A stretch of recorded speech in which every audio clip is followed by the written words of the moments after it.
बिस्मिल्लाहिर्रहमानिर्रहीम। अस्सलाम वालेकुम। पोल डिजिटल में आपको खुशामदीद कहते हैं। नाज़रीन कराम, इसराइल और ईरान की कशीदगी है और पूरी दुनिया की नज़रें इस वक्त ईरान और इसराइल के ऊपर जमी हुई हैं। ईरानी मीडिया की तरफ से ये दावा किया गया कि F-35 ईरान ने गिराया है इसराइल का। रज़वान साहब हमारे साथ मौजूद हैं, इसके ऊपर डिटेल से बात करेंगे। अस्सलाम वालेकुम। रज़वान साहब, क्या करंट सिचुएशन है इस वक्त इसराइल के अंदर और फिर ईरान के अंदर? इसराइल के अंदर तो इस टाइम कोहराम है। इसराइल बिल्कुल ये तवक्को नहीं कर रहा था कि हमने ईरान को जिस इंटेलिजेंस की बेस पे हमने इनको मात दी है, जिस इंटेलिजेंस की बेस पे हमने ईरान को उसके एटमी साइंसदान को मारा है, उसके पासदार इनकलाब के हेड को मारा है, उसके बाद उनको तवक्को नहीं थी कि ये रद्द-ए-अमल आएगा और इतना स्ट्रॉन्ग रद्द-ए-अमल आया है और इतने अच्छे लेवल की सुपरसोनिक मिसाइल इसराइल को हिट करके गए हैं, उसका आयरन डोम तबाह हो गया है। तो इसराइली जो है ना अब परेशान है। इसराइल के अंदर अवाम में नेतन्याहू के खिलाफ इस टाइम पे नफरत है वो बढ़ रही है। एक तो ऑलरेडी देखें बहुत सारी यहूदी ऑलरेडी नेतन्याहू के खिलाफ थे और मसला ये था कि नेतन्याहू साहब ने जो गजा के ऊपर किया, आप चाहे उसको माने गया यहूदी मुसलमान कशी चाहते हैं, लेकिन कुछ यहूदी जो है ना नहीं चाहते। इवन इसराइल के अंदर, तेल अवीव के अंदर, यरूशलेम के अंदर यहूदियों ने एहतजाज किया था। तो सारी यहूदी मतलब 90% मुसलमानों के अगेंस्ट होंगे, लेकिन 10% हैं जो अच्छे लोग हैं उनमें, वो नेतन्याहू के अगेंस्ट है।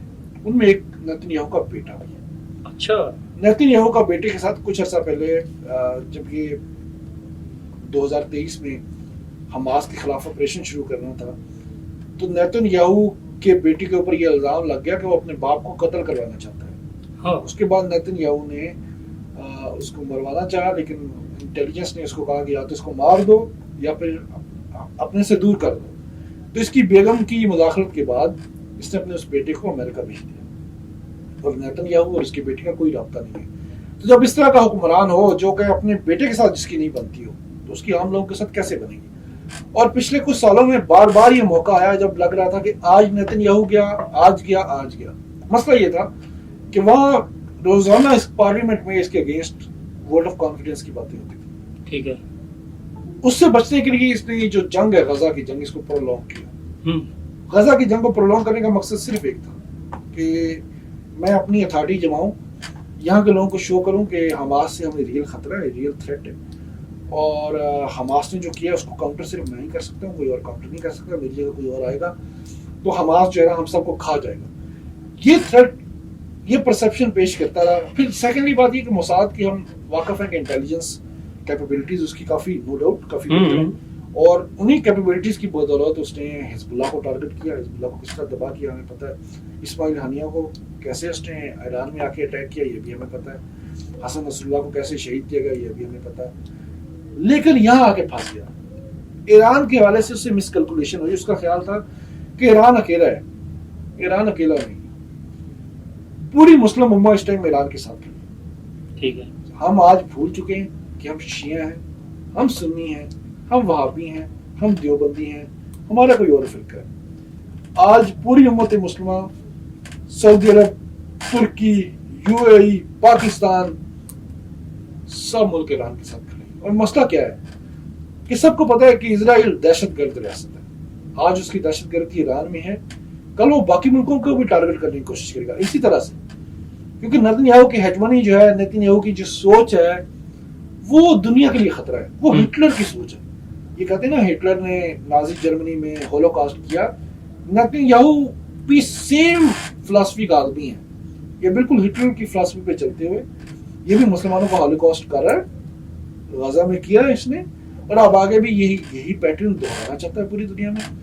सो इसलिए मुस्लिम मुल्क जो है ना, वो ज़ाहिर खुल के तो नहीं सामने आ रहे। OIC का अपना कोई बाकायदा अभी तक कोई इजलास नहीं हुआ, कोई बाकायदा ओपनली वो आके इजराइल के अगेंस्ट उसने कोई बयान नहीं दिया। लेकिन इंटरनली सारे मुस्लिम कंट्रीज ईरान के साथ खड़े और इसराइल से ये मिसकैलकुलेशन है। इसराइल का ख्याल ये था कि अमेरिका मेरे साथ है और F-35 मेरे पास हैं तो मैं जाके ईरान को तबाह कर दूंगा। आपकी बात काट रहा हूँ। अभी यहाँ पे नेतन्याहू ने एक बयान दिया था कि भाई हम तो जूनियर जो है वो प्लेयर है और अमेरिका इसमें लीडिंग प्लेयर है। अब इस चीज़ से ये वाज़ेह होता है कि वो अमेरिका को इस जंग में घसीटना चाहते हैं, क्योंकि फ्रांस पहले और अमेरिका ने अमेरिका ये बयान दिया था ना कि हमारा इस चीज़ से कोई लेना देना नहीं है। ये और बिल्कुल झूठ है, ट्रंप ने ये मुनाफिक बोला है। था कि अगर ईरान वापसी अगर इस पे चढ़ाई करने की कोशिश करेगा तो हम दफा करने के लिए मौजूद होंगे। और कुछ खबरें ये भी आ रही हैं कि अमेरिका का जो बहरी बेड़ा है उसको भी इस तरफ रवाना किया गया है सूरत हाल को देखते हुए। तो आप क्या समझते हैं कि अमेरिका जो है वो पहले तो इस तरह साइड पे रह के मेरा कोई लेना देना नहीं है जी, अब आप समझते हैं कि पूरी तरह अमेरिका इसके अंदर इन्वॉल्व होने जा रहा है? ये आपने जो क्वेश्चन किया है ना, इस टाइम हर बंदे के ज़हन में ये सवाल है, अमेरिका का रोल क्या है? फ्रांस में अमेरिका का रोल ना होता तो इजराइल कैसे अटैक कर सकता था ईरान? ये तो उनके ईरान के जो दफ्तर खारजा का जो बयान आया कल, उसने तो ये चीज़ कही है कि भाई अमेरिका की सपोर्ट के बिना तो ये हो ही नहीं सकता, अब मैं मुमकिन ही नहीं है। अब मैं फैक्ट्स बताता हूँ। आज से 6 महीने पहले वाशिंगटन पोस्ट की स्टोरी है, न्यूयॉर्क टाइम्स की स्टोरी है कि इजराइल ईरान पे अटैक करना चाह रहा है, ईरान की जोहरी तंसीबात को निशाना बनाना चाहता है। अमेरिका से उसने परमिशन मांगी है, अमेरिका ने इनकार कर दिया। ठीक है। अगर 6 महीने पहले अमेरिका ने उसको रोका था, इलेक्शन की वजह से शायद अमेरिका में इलेक्शन हो रहे थे। मुख्तलिफ नहीं, अमेरिका में इलेक्शन नहीं हो रहे, लेकिन मुख्तलिफ वजूहात थी। ठीक है। यही ट्रंप इंतजामिया थी, इसने रोका था तो वजह क्या थी? ट्रंप चाहता था कि मैं ईरान के साथ एंगेज करूं, इनके साथ बात करूं कि आप आए मुज़ाकरात की टेबल पे आए। मुज़ाकरात की टेबल पे जब लेके आया अमेरिका ईरान को, ईरान आ भी गया, तो अमेरिका को लगा कि ईरान का स्टैंड थोड़ा सा सख्त है, इसको नरम करने के लिए उसने ईरान के एटमी रिएक्टर्स को निशाना बनाया। अब ईरान के 2 जोहरी तंसीबात उनको उन्होंने पूरी तरह तबाह किया, 2 लेकिन ईरान के पास यूरेनियम है।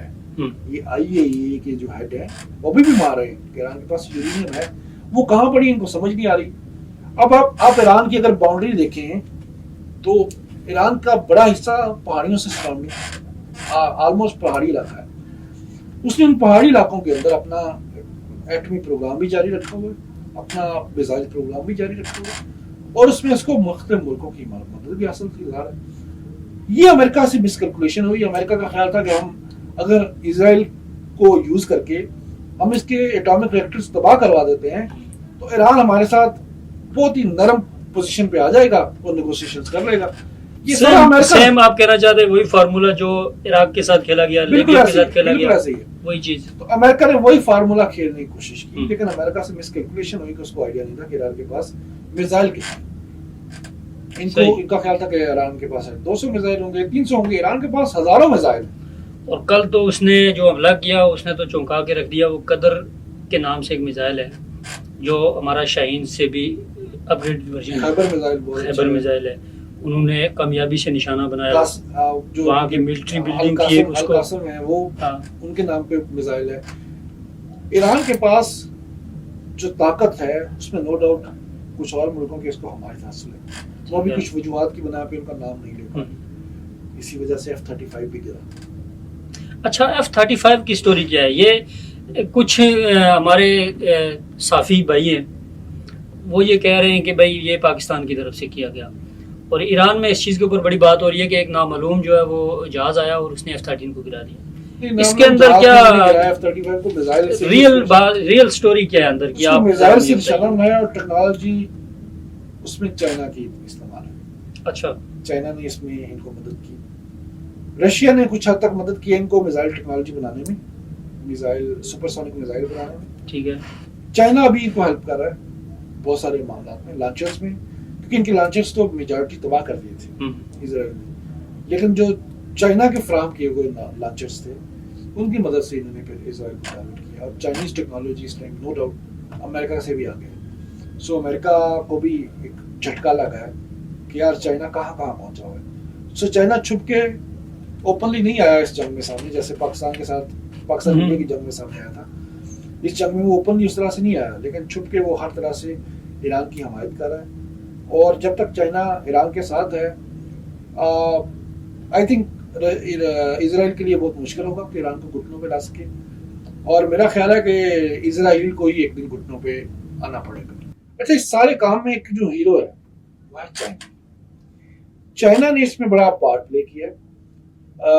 रशिया ने ईरान को सुपरसोनिक मिसाइल बनाने में मदद दी, और चाइना ने लॉन्चर्स भी लगा दिए। देखें, इसराइल ने अभी जब अटैक किया तो सारे ड्रोन हब ईरान के अंदर बनाया था उसने, और उसने अपनी तरफ से इसके सारे लॉन्चर्स तबाह कर दिए थे। और इसराइल मुतमईन था कि ईरान के पास अब लॉन्चर है नहीं, हम तो मिसाइल मार नहीं सकता।